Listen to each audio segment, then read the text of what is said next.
नमस्कार, Sridevi classes YouTube channel पर एक बार फिर आपका स्वागत है। हमारी प्लेलिस्ट एनर्जी मैनेजमेंट और एनर्जी कंजर्वेशन में आज जानते हैं एग्रीकल्चर सेक्टर में जो इलेक्ट्रिसिटी कंजम्पशन है पंप इरिगेशन सिस्टम में, उसमें किस तरह से बचत की जा सकती है। पिछले वर्ष 2021 में भारतवर्ष में एक साल में पंप इरिगेशन सिस्टम ने 210,000 गीगावाट आवर इलेक्ट्रिसिटी की कंजम्पशन की थी, जो टोटल इंडियन इलेक्ट्रिसिटी कंजम्पशन की लगभग 18% भाग थी। और पंपिंग में डीजल का भी इस्तेमाल 10.6 बिलियन लीटर हुआ था। हालांकि डीजल की कीमतों में वृद्धि होने के कारण डीजल पंप सेट्स के इस्तेमाल में काफी तेजी से कमी आई है और डीजल कंजम्पशन भी पंप इरिगेशन सिस्टम में कम हुआ है। लेकिन अभी भी हमारी इलेक्ट्रिसिटी कंजम्पशन जो इरिगेशन पंपिंग में हम कर रहे हैं उसमें भारी सुधार हो सकता है। जानते हैं किस तरह से हम एनर्जी को पंप इरिगेशन सिस्टम में बचा सकते हैं। शुरू करते हैं। पिछले 2 दशकों में कृषि क्षेत्र में ऊर्जा बचत के लिए हमने अनेक कार्य किए हैं, जिनमें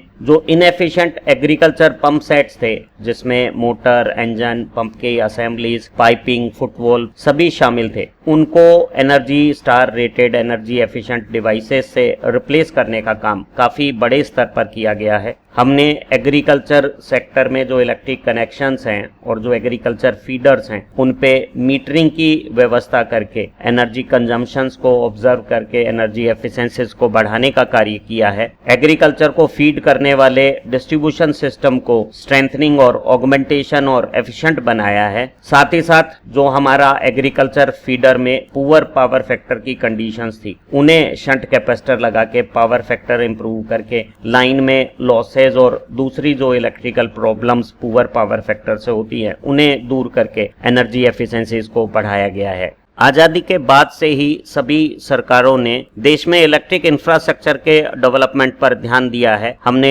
रूरल इलेक्ट्रिफिकेशन और एग्रीकल्चर सेक्टर को विशेष वरीयता देते हुए इलेक्ट्रिफिकेशन के काम किए हैं और खेतों में सभी कुओं की पंप मोटर को इलेक्ट्रिक मोटर से चलाने के लिए विशेष योजनाएं बनाकर कार्य किया है। आज की तारीख में भारत में कुल बिजली उपभोग में इंडस्ट्री का 45% के साथ सबसे बड़ा योगदान है। दूसरे नंबर पे घरेलू डोमेस्टिक क्षेत्र 22% हिस्सेदारी रखता है और तीसरे स्थान पर इसके लगभग सन्निकट कृषि सेक्टर है। वो कुल ऊर्जा खपत का 18% अंश ऊर्जा का उपभोग कर रहा है। लेकिन अधिकांश स्थानों पर जो एग्रीकल्चर कंजम्पशन है उसे या तो मीटर से पढ़ा नहीं जाता है या फिर अगर मीटरिंग भी की जा रही है तो एग्रीकल्चर कंज्यूमर को बहुत सब्सिडाइज और फ्लैट रेट टैरिफ से पेमेंट्स करने होते हैं। और ऐसी स्थिति में जो एग्रीकल्चर कंजम्पशन है वो हमारे इलेक्ट्रिक इंफ्रास्ट्रक्चर के लिए एक बहुत छोटा रेवेन्यू अर्निंग है। और एग्रीकल्चर सेक्टर में क्योंकि सब्सिडी का काफी बड़ा हिस्सा है, इसलिए वहां एनर्जी एफिशिएंसियां बढ़ाने के लिए कोई विशेष सोच भी डेवलप नहीं हो रही है। लेकिन पिछले दिनों हमने देखा है कि एनर्जी कॉस्ट सभी क्षेत्रों में तेजी से बढ़ रही है। तो ऐसी स्थिति में जो इलेक्ट्रिक एनर्जी का कंजम्पशन एग्रीकल्चर सेक्टर कर रहा है, जो बहुत ज्यादा इनएफिशिएंट भी है, उसमें एफिशिएंसी को इम्प्रूव करना बहुत ज्यादा जरूरी हो गया है। इलेक्ट्रिक यूटिलिटी ने एग्रीकल्चर सेक्टर में जो बिजली की बढ़ती हुई मांग है और हमारी पावर में जो शॉर्टेज बन रही है उसे मैनेज करने के लिए agriculture demand side management AGDSM की शुरुआत की और एग्रीकल्चर कंज्यूमर के बिहेवियर को इस तरह से मॉडिफाई किया गया, उसकी ऊर्जा उपभोग के पैटर्न को बदलने की कोशिश की गई ताकि वो जो ऊर्जा उपभोग कर रहा है वो हमारे सिस्टम के पीक लोड आवर्स की बजाय दूसरी जगह शिफ्ट हो जाए और हमारी पावर कंजम्पशन में एग्रीकल्चर कंज्यूमर एनर्जी एफिशिएंसीज के साथ अपनी कंजम्पशन को घटाकर हमारे पीक लोड को भी कम कर दे। ऐसी स्थितियां बनाने के लिए एग्रीकल्चर साइड में डिमांड साइड मैनेजमेंट की शुरुआत की गई और इस डिमांड साइड मैनेजमेंट में सबसे पहले जो पहले से प्रचलित inefficient irrigation electric pump set थे उन्हें बदलने का काम किया गया और हमने स्टार रेटेड एनर्जी एफिशिएंट नई इलेक्ट्रिक मोटर के साथ चलने वाले एनर्जी एफिशिएंट पंप्स का इस्तेमाल किया और इसमें एक अच्छी सफलता भी हमें प्राप्त हुई क्योंकि हमारे जो पंप सेट्स हैं उनकी पावर कंजम्पशन की अमाउंट अच्छी है, उनके वर्किंग आवर भी ज्यादा हैं और एनर्जी एफिशिएंसी से जो हम एनर्जी कॉस्ट में सेविंग पूरी यूजफुल लाइफ में प्राप्त करते हैं, वो जो इन्वेस्टमेंट हमने पंप को बदलने में किया है उससे काफी ज्यादा साबित हो रहा है। और ऐसी स्थिति में पुराने इनएफिशिएंट पंपों को बदलकर नए एनर्जी एफिशिएंट पंपों को लगाना एक ओवरऑल इकोनॉमिक गेन दोनों यूटिलिटी और कंज्यूमर के लिए साबित हुआ है। खेत में सिंचाई के लिए पानी की व्यवस्था कुओं से या ट्यूबवेल से या डिक्कियों से एक पंप की मदद से की जाती है। आमतौर से वाटर लिफ्टिंग पंप को हम एक इलेक्ट्रिक मोटर से चलाते हैं, जो सेंट्रीफ्यूगल प्रकार के हो सकते हैं डिक्की या कुएं के लिए, या फिर वो सबमर्सिबल प्रकार के भी हो सकते हैं ट्यूबवेल्स के लिए, जहां बिजली की कनेक्शन उपलब्ध नहीं है या बिजली की शॉर्टेज है। वहां हम वाटर पंपिंग के लिए पंप को डीजल इंजन से भी चला सकते हैं। कुछ जगहों पर वाटर पंपिंग सेट्स को ट्रैक्टर के द्वारा भी चलाया जाता है। लेकिन पिछले दिनों डीजल की कीमतों में भारी वृद्धि हुई है और इलेक्ट्रिक मोटर है उसमें ज्यादा बेहतर एफिशिएंसी है, इकोनॉमी है और रिलायबिलिटी है। इसलिए सभी लोगों ने डीजल पंप सेट या ट्रैक्टर से पंपिंग की बजाय electric motor run pump sets का ज्यादा इस्तेमाल करना शुरू कर दिया है। भारत सरकार ने भी डीजल खपत को कम करने के लिए और कृषि व्यवस्था में उत्पादन वृद्धि के लिए खेतों में इलेक्ट्रिक कनेक्शन देके इलेक्ट्रिसिटी से चलने वाले पंप सेट को बढ़ावा देने की व्यवस्था की है। दोनों सेंट्रीफ्यूगल पंप में और सबमर्सिबल पंप में पंप की जो केसिंग भाग है उसमें एक इंपेलर में जो rotating energy prime mover generate करता है, वो रोटेटिंग एनर्जी पंप केसिंग में पानी के पोटेंशियल हेड में जनरेट हो जाती है। एक पंपिंग सिस्टम की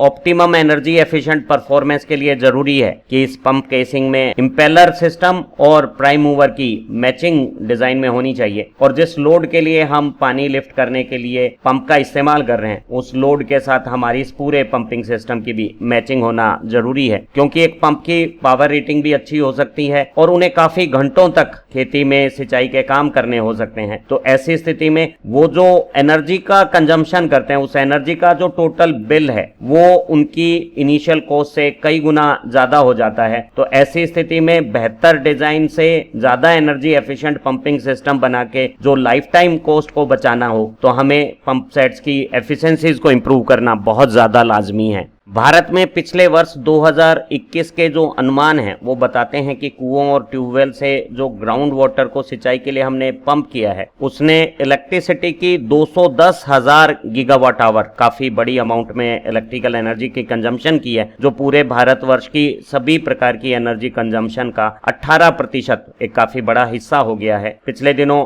डीजल की रेट्स में काफी वृद्धि हुई है, इलेक्ट्रिक पंप सेट्स का इस्तेमाल ज्यादा हुआ है, तो खेती के लिए जो पंप चलाने के लिए डीजल इंजन में जो डीजल ऑयल की खपत है उसमें कुछ कमी आई है, लेकिन वो भी पिछले वर्ष 10.6 बिलियन लीटर डीजल एक भारी कृषि लागत का कारण रही है। हम ऊर्जा खपत को कम कर सकते हैं, इरिगेशन में एफिशिएंसीज को इंप्रूव कर सकते हैं अगर हम पुराने इनएफिशिएंट बिना मैचिंग के जो पंप और मोटर सेट्स हैं उन्हें बदल दें, उनमें ज्यादा मेंटेनेंस कर दें और क्रॉप इरिगेशन की जो नीड्स हैं उसको ज्यादा बेटर मैनेज करें ताकि हमारी पानी की लागत कम हो जाए। तो इससे न केवल कृषि लागतों में कमी आएगी, भारतीय पावर सिस्टम में जो एनर्जी शॉर्टेज है, पावर शॉर्टेज है और डिस्ट्रीब्यूशन कंपनियों की जो आर्थिक रूप से माली हालत है उसमें भी सुधार होगा। और इसके लिए हमें पंपिंग सिस्टम में प्राइम मूवर और पंप की मैकेनिकल डिजाइन में प्रॉपर मैचिंग और सिलेक्शन करना होगा। लोड के हिसाब से पंप के डिसीजंस करने होंगे, हमें किस हेड पे कितना पानी भेजना है उसके हिसाब से पंप के सिलेक्शंस होने चाहिए। जो हमारे फुटवॉल्व और पाइपिंग सिस्टम्स हैं उसमें नए आधुनिक कम फ्रिक्शन वाली डिवाइसेस का इस्तेमाल करना होगा। पाइपों को ज्यादा बड़े ऑप्टिमम साइज का ले सकते हैं। बेहतर मेंटेनेंस और ऑपरेशन प्रैक्टिस से हम पूरे इरिगेशन सिस्टम में बहुत ज्यादा अच्छी एफिशिएंसियां भी प्राप्त कर सकते हैं। खेत में हमारे इरिगेशन सिस्टम में जो पंप का डिलीवरी पाइप है उसकी जो एक्स्ट्रा हाइट हम इस्तेमाल कर रहे हैं उसे कम करके पाइपलाइन में जो शार्प बैंड्स का प्रयोग हो रहा है उनमें जो होने वाले हेड लॉस को कम करके काफी एक्स्ट्रा एनर्जी कंजम्पशन को कम कर सकते हैं। हमारे जो इरिगेशन सिस्टम है उनमें बहुत सारी खामियां हैं। इन दिनों जो पंप हम इस्तेमाल कर रहे हैं वो बुरी तरह से डिजाइंड और मैचिंग के हो सकते हैं, वो पुराने घिसे हुए इनएफिशिएंट परफॉर्म करने वाले हो सकते हैं। उन पंपों की बहुत समय से मेंटेनेंस नहीं होने से भी दक्षताएं कम हैं, उनकी नोजल्स घिसी हुई हो गई होंगी, उनकी जो पाइप फिटिंग्स हैं उनके साइज छोटे हो सकते हैं। तो इन सब में अगर हम सुधार कर दें तो एनर्जी एफिशिएंसीज को बढ़ा सकते हैं। इरिगेशन सिस्टम में पंप की तुलना में उसकी प्राइम मूवर मोटर या डीजल इंजन के बड़े साइज लिए जा रहे हैं। जो पंप की फाउंडेशन है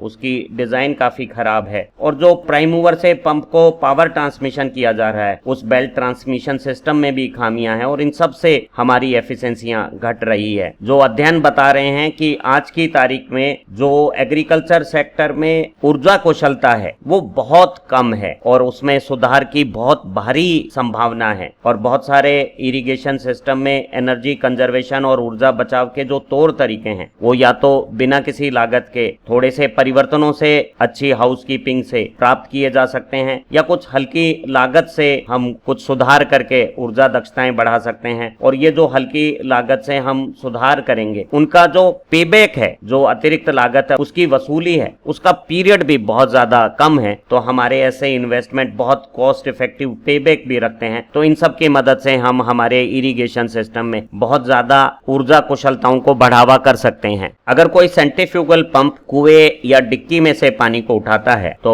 इस पानी को उठाने की प्रक्रिया में जो फुटवॉल्व का इस्तेमाल किया जाता है उसमें भी भारी मात्रा में फ्रिक्शन को कम करने की संभावना है। पुराने डिजाइन के छोटे मुंह और छोटे काट क्षेत्रफल वाले फुटवॉल की बजाय हम चौड़े मुंह और ज्यादा ओपनिंग वाला अगर फुटवॉल्व का इस्तेमाल करते हैं तो पानी की लिफ्टिंग में फुटवॉल्व में होने वाले फ्रिक्शन को काफी हद तक कम किया जा सकता है। और आधुनिक डिजाइन के लो फ्रिक्शन के जो स्टार रेटिंग वाले मानकीकृत जो फुटवॉल्व हैं वो हालांकि थोड़े महंगे होंगे, लेकिन इनकी जो एक्स्ट्रा कॉस्ट लगती है वो बहुत कम समय में ही हमें ऊर्जा बचत से वापस हो जाती हैं। तो सभी पुराने फुटवॉल्व की बजाय हमें नए आधुनिक कम फ्रिक्शन वाले चौड़े मुंह और चौड़े काट क्षेत्रफल वाले फुटवॉल्व का इंस्टॉलेशन निश्चित रूप से करके ऊर्जा कुशलता को बढ़ाना चाहिए। हमारी जो पंप मोटर से जो आउटलाइन पाइप्स चलती हैं उन पाइपलाइन को अगर हम सीधे छोटे काट क्षेत्रफल से जोड़ते हैं तो कम काट क्षेत्रफल की पाइपलाइन में बहुत ज्यादा फ्रिक्शन से हमारी पंप की बहुत ज्यादा एनर्जी एक्स्ट्रा वेस्ट हो जाती है और पानी का आउटपुट भी हमारा कम हो जाता है। अगर हम एक पंप की आउटपुट लाइन को चौड़ा करके अधिक काट क्षेत्रफल के पाइप से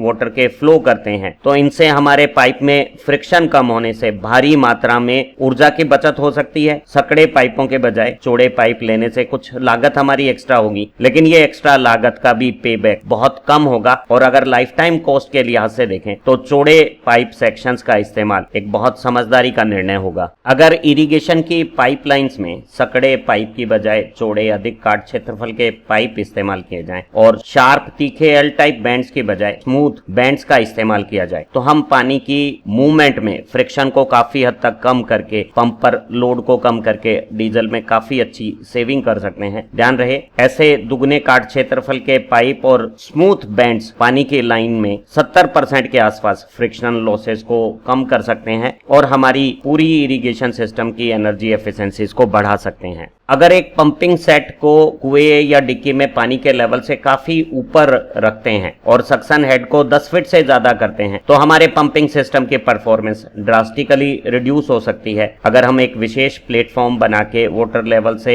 10 फीट की हाइट के अंदर ही पंपिंग सिस्टम को इंस्टॉल करते हैं तो ऐसे पंप मैकेनिज्म की ओवरऑल एफिशिएंसी, जिसका सक्शन हेड कम है, डिलीवरी हेड भले ही ज्यादा हो गया हो, ओवरऑल एफिशिएंसी बहुत ज्यादा हो जाएगी और हमें एक छोटे से परिवर्तन से काफी बड़ी एनर्जी सेविंग्स प्राप्त हो जाएगी। अनेक बार खेतों में हमें जो पानी जिस हाइट पे मूवमेंट के लिए चाहिए उससे अधिक ऊंचाई पे हमारा डिलीवरी हेड बनाया हुआ होता है और अगर हम इस डिलीवरी हेड को 2 मीटर कम कर देते हैं तो हर महीने पंप को चलाने में, अगर वो डीजल से चल रहा है तो 15 लीटर की सेविंग की जा सकती है। और 2 मीटर हेड को कम करने से हमारे वाटर पंप तो उसका डिलीवरी आउटपुट बढ़ जाएगा और पावर कंजम्पशन कम हो जाएगी। तो हम एक्सेसिव डिलीवरी हेड को घटाकर अगर कम करते हैं तो ऊर्जा दक्षताओं को बढ़ा सकते हैं। यदि पंप और प्राइम मूवर मोटर या इंजन के बीच में पावर ट्रांसमिशन के लिए हम बेल्ट का इस्तेमाल कर रहे हैं और बेल्ट पुरानी या घिसी हुई है तो वो ज्यादा स्लिप करेगी, फिसलेगी ज्यादा और कई बार वो झटका मार के लोड पंप को प्राइम मूवर से डिस्कनेक्ट भी कर सकती है और ऐसी कंडीशंस में हमारे पावर ट्रांसमिशन में बहुत ज्यादा एक्स्ट्रा लॉस होंगे, पावर कंजम्पशन बढ़ेगी और हमारी फ्यूल या एनर्जी की कंजम्पशन बढ़ेगी। जाएगी। तो एक अच्छे एफिशिएंट पावर ट्रांसमिशन के लिए जरूरी है कि बेल्ट में नंबर ऑफ जॉइंट्स कम रखे जाएं, बेल्ट की टेंशन प्रॉपर रखी जाए और पुरानी और घिसी हुई बेल्ट को सही अंतराल पे बदल दिया जावे। पंप और प्राइम मूवर के बीच में प्रॉपर अलाइनमेंट मेंटेन किया जावे। और अगर हम किसी पंप सेट को डीजल इंजन से चला रहे हैं तो डीजल इंजन की रेगुलर ओवरऑलिंग और मेंटेनेंस होनी चाहिए। इस्तेमाल के दौरान वो बहुत ज्यादा स्मोक एमिट नहीं करना चाहिए। डीजल इंजन में प्रॉपर लुब्रिकेशन इस्तेमाल होना चाहिए। उसके जो एयर फिल्टर और फ्यूल फिल्टर हैं वो रेगुलरली क्लीन होने चाहिए और समय समय पे उन्हें बदल लेना भी चाहिए, ताकि हमारी पंपिंग सिस्टम की ओवरऑल एफिशिएंसी अच्छी रहे और वाटर इरिगेशन में हमारी डीजल फ्यूल कंजम्पशन या इलेक्ट्रिक मोटर की एनर्जी कंजम्पशन कम रहे। जो सेंट्रीफ्यूगल या सबमर्सिबल पंप इस्तेमाल किए जाते हैं इरिगेशन के, उनमें ऑपरेशन के दौरान मैकेनिकल, वॉल्यूमेट्रिक और हाइड्रोलिक नेचर के एनर्जी लॉसेज होते हैं। जो हमारे मैकेनिकल लॉसेज हैं वो अलग अलग पाइपलाइन सिस्टम में जो फ्रिक्शन हो रहे हैं और हमारी जो ड्राइव में लॉसेज हैं उन्हें घटाकर कम किए जा सकते हैं। जो पंप की वॉल्यूमेट्रिक एफिशिएंसी है उसे इंप्रूव किया जा सकता है, लॉसेस को कम किया जा सकता है अगर हम इस पंपिंग चेंबर में इंपेलर की मूवमेंट को इस तरह से डिजाइन करें कि हमारा जो वाटर है उसका रीसर्कुलेशन कम हो जाए, सभी प्रकार की लीकेज लॉसेस को कंट्रोल कर लिया जावे। इसी तरह से जो हमारी पाइपलाइन में जो लिक्विड का फ्लो है उसके डिस्टर्बेंसेस को कम करके हम हाइड्रोलिक लॉसेस को भी कम कर सकते हैं। अगर इस पंपिंग चेंबर में इंपेलर और केसिंग की ऑप्टिमम डिजाइन की जाए, उसकी लोड के साथ और मोटर के साथ करेक्ट मैचिंग हो, हम जो फुटवॉल का इस्तेमाल कर रहे हैं वो ज्यादा काट क्षेत्रफल के और चौड़े आकार के हो, एनर्जी एफिशिएंट हो, पाइपलाइन भी स्मूथ बैंड और चौड़े क्रॉस सेक्शन की हो, तो हम हमारे इरिगेशन सिस्टम की ओवरऑल एफिशिएंसीज को बढ़ा सकते हैं। और अगर हम पंप को इलेक्ट्रिक मोटर से चला रहे हैं तो एनर्जी एफिशिएंट मोटरों का इस्तेमाल करके जो ज्यादा बेहतर क्वालिटी का मटेरियल और इंप्रूव डिजाइन के साथ बनाई हुई है, जिनमें वर्किंग के दौरान मैग्नेटिक कोर में आयरन लॉस कम है, वाइंडिंग में जो अच्छी कंडक्टिविटी का और अधिक क्रॉस सेक्शन का कॉपर कंडक्टर इस्तेमाल किया गया है उसमें ओमिक लॉसेस कम है और डिजाइन में फ्रिक्शन और स्ट्रे लॉस भी एनर्जी एफिशिएंट मशीन में दूसरी मशीनों से कम है। जो हमारे 4 और 5 star bureau of energy efficiency की रेटिंग के पंप सेट्स हैं उनकी एनर्जी कंजम्पशन कन्वेंशनल दूसरे या पुराने पंपों की तुलना में बहुत बेहतर परफॉर्मेंस दे रही है। एक इरिगेशन पंपिंग सेट की परफॉर्मेंस और एनर्जी सेविंग मुख्यतः डिपेंड करती है पंप की केसिंग में जो इंपेलर की इंटर रिलेशनशिप किस तरह से ऑप्टिमम डिजाइन की गई है। हमारे पंप हाउस की अपने प्राइम मूवर और लोड के साथ अच्छी मैचिंग से हम ओवरऑल पंपिंग सिस्टम की दक्षता को बढ़ा सकते हैं। इन दिनों जो एनर्जी एफिशिएंट स्टार रेटिंग के पंप बनाए जा रहे हैं उनमें पंप के साइज का सिलेक्शन हमारी लिफ्टिंग रिक्वायरमेंट के हिसाब से किस हेड पे कितना वॉल्यूम वाटर का हमें डिस्चार्ज करना है उसके हिसाब से सेलेक्ट किया जा सकता है। और उनकी प्राइम मूवर और पंपिंग में क्योंकि वो एक साथ एक ही निर्माता के द्वारा बनाए गए हैं, एक इंटीग्रल पंप मोटर जो कॉम्बिनेशन हम इस्तेमाल कर रहे हैं वो ज्यादा ऑप्टिमम और बेहतर डिजाइन के साथ एनर्जी एफिशिएंट परफॉर्मेंस दे रहा है। और ऐसे जो पंप सेट्स हैं वो बहुत सारे स्टैंडर्ड साइजेज में अलग अलग हेड और फ्लो की रिक्वायरमेंट के हिसाब से बाजार में उपलब्ध हैं। खेत में सिंचाई के लिए जो पंपिंग सेट हम इस्तेमाल कर रहे हैं उनकी एनर्जी कंजम्पशन को घटाया जा सकता है अगर हम परंपरागत जो पुरानी डिजाइन के पंप सेट्स हैं उन्हें आधुनिक और एप्रोप्रिएट साइज के एनर्जी एफिशिएंट जो ब्यूरो ऑफ एनर्जी एफिशिएंसी की 5 या 4 स्टार रेटिंग के हैं, चाहे वो सबमर्सिबल हो या सेंट्रीफ्यूगल नेचर के हों, उन्हें अगर इस्तेमाल करेंगे तो हमारी एनर्जी कंजम्पशन काफी हद तक कम हो जाएगी। एग्रीकल्चर सिस्टम में एनर्जी एफिशिएंसीज को बढ़ाने के लिए एनर्जी की मॉनिटरिंग और मीटरिंग करना भी जरूरी है और मीटरिंग से हमें कितना एनर्जी कंजम्पशन हो रहा है और किस तरह से हम एनर्जी कंजम्पशन को घटा सकते हैं उसके बारे में भी जानकारी प्राप्त हो जाएगी। इसके अलावा अगर हम बेहतर ज्यादा काट क्षेत्रफल की कम फ्रिक्शन वाली रिजिड पीवीसी आधुनिक डिजाइन की पाइपलाइंस इस्तेमाल करते हैं, अच्छी क्वालिटी वाले कम फ्रिक्शन के चौड़े मुंह और ज्यादा काट क्षेत्रफल वाले फुटवॉल का इस्तेमाल करते हैं, पाइपलाइन का बेहतर डिजाइन और साइज लेते हैं, तो हमारी इरिगेशन सिस्टम की एफिशिएंसीज को बढ़ा सकते हैं। देखा गया कि खेतों में ओवरसाइज के पंप सेट कनेक्शन होने पे, इलेक्ट्रिसिटी की सब्सिडाइज अवेलेबिलिटी होने से ओवर इरिगेशन किया गया और उससे हमने फसलों को और अपनी जमीन को नुकसान भी कर दिया है और हमारा कीमती वाटर रिसोर्सेज भी खत्म होने से भूमि में जल का तल है वो भी नीचे उतरा है। तो ऐसी स्थितियों में हमें पानी के बचाव के लिए बूंद बूंद सिंचाई वाली ड्रिप इरिगेशन सिस्टम को इस्तेमाल करना चाहिए। हम स्प्रिंकलर सिस्टम्स का भी इस्तेमाल करके किसी फसल के लिए पानी की खपत को घटा सकते हैं। तो हम वेजिटेबल, फ्रूट्स, टबाको जैसी हमारी विशेष फसलें हैं उनके लिए ड्रिप इरिगेशन का इस्तेमाल कर सकते हैं या स्प्रिंकलर सिस्टम्स का इस्तेमाल कर सकते हैं। इनसे न केवल हमारी इरिगेशन सिस्टम में एनर्जी कंजम्पशन कम होगी, हमारी पानी के कीमती रिसोर्सेज में भी बचत होगी और खेती में लाभ की स्थितियां भी बनेगी। देखा गया कि दिन के समय में सूर्य की रोशनी के साथ अगर हम खेत में सिंचाई करते हैं तो पानी की काफी मात्रा वाष्पित हो जाती है और हमें सिंचाई का सही लाभ नहीं प्राप्त होता है। इसलिए सिंचाई को या तो बहुत भोर के समय, अर्ली मॉर्निंग, या देर शाम को, रात्रि के समय करें तो हमें पानी की सेविंग प्राप्त होगी। अगर हम इलेक्ट्रिसिटी की कंजम्पशन पैटर्न को देखें और इरिगेशन के लोड को, हमारी जो डेली कंजम्पशन में जो सुबह के समय और शाम के समय पीक आ रहा है उससे अगर दूसरी जगह ले जाते हैं तो हमारे इलेक्ट्रिक पावर सिस्टम में इस तरह की कंजम्पशन से पीकिंग इफेक्ट नहीं आने से कुछ बेहतर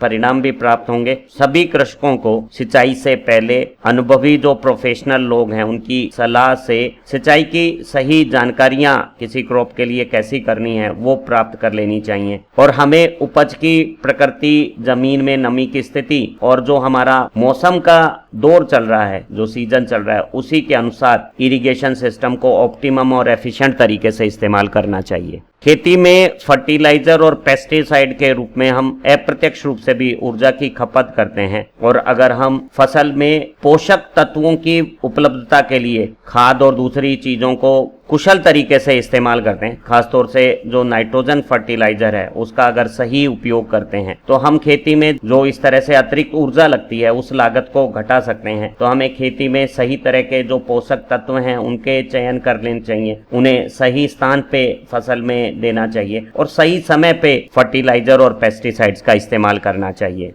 एक खेती में पोषक तत्वों को किस तरीके से हमें देना है उसका एक मैनेजमेंट प्लान बना के अपनी जो मृदा है, सोइल है, खेत की जमीन है, उसकी टेस्टिंग करा के हम सही मात्रा में सही प्रकार के फर्टिलाइजर और पेस्टिसाइड्स का इस्तेमाल कर सकते हैं और इस तरह से जो खेती में एक्स्ट्रा एनर्जी कंजम्पशन होती है, लागतें होती हैं, उन्हें घटाकर कृषि कार्यों की लाभप्रदता को बढ़ा सकते हैं। अगर हम खेती में गोबर खाद का इस्तेमाल करते हैं तो हमारी जो महंगी केमिकल बेस्ड फर्टिलाइजर हैं उन पर डिपेंडेंसी को कम कर सकते हैं और इस तरह की प्राकृतिक खेती का बढ़ावा देके हम खेती में जो केमिकल फर्टिलाइजर और पेस्टिसाइड्स हैं उनके इस्तेमाल को कम करके एक महत्वपूर्ण लागत में भी बचत कर सकते हैं और खेती में एनर्जी सेविंग पोटेंशियल भी जनरेट कर सकते हैं। एक किसान को खेत में सही तरीके से क्रॉप का रोटेशन, हर सीजन फसल की सही तरीके से बदली करके सॉइल की जो क्वालिटी है उसे